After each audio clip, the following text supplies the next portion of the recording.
રાજકોટના university road ઉપર આવેલા ભગતસિંહ ગાર્ડનની પાછળ આવેલ ભગતસિંહજી ટાઉનશીપ 3 દાયકા પહેલા બનેલી છે। કોર્પોરેશન દ્વારા 5 દિવસની અંદર રહેવાસીઓને ટાઉનશીપના ખાલી કરવાના બેનર મારી જાણ કરવામાં આવી હતી। જો 5 દિવસમાં ખાલી નહીં કરે તો કનેક્શન અને ઇલેક્ટ્રિસિટી કટ કરવામાં આવશે। આ મામલે રહેવાસીઓમાં ભારે રોષ જોવા મળ્યો હતો। અહેવાલ સંજય પોપટ। સાહેબ, મારું નામ કેતન મનુભાઈ જેઠવા છે। હું ગુજરાત ગૃહ નિર્માણ board university road Bhagat Singh garden પાસે રહું છું।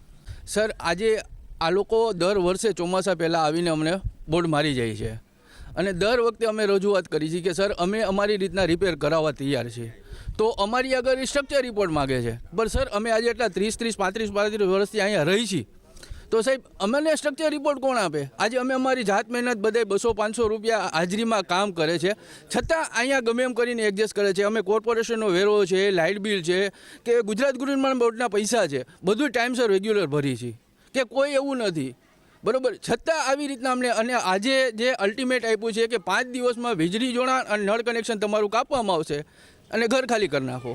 તો સર, અમારે આટલા આજે 792 ઘર રહેવાસીઓ છે, આજે 4000 વ્યક્તિ અહીંયા રહે છે, એનું શું સર? નાના છોકરાઓ છે, મોટી ઉંમરના બૈરાઓ છે, કોઈ હોસ્પિટલાઇઝ છે, તો સાહેબ આટલા વ્યક્તિનું થાય શું? તમારી માંગણી શું? સાહેબ, અમને એક તો પહેલી વસ્તુ કે ગમે કરીને આનું નિરાકરણ લેવું, અમને પીપીપી યોજનામાં લઈ જાઓ, અથવા કે ભાઈ તમે આજે ખાલી કરવાની અમને કહો છો કે ભાઈ તમે મકાન ખાલી કરો, તો અમને સામે સુવિધા આપો ને સાહેબ, કે ભાઈ સામે મકાન આપો, અથવા તો કોઈને એવું તમે કહો કે ભાઈ 3-4 વર્ષમાં પીપીપી યોજનામાં તમને મકાન આપી દેશે, ત્યાં સુધીમાં જે કાંઈ ભાડું હાલતું હોય એટલું તમે સજેસ્ટ કરો।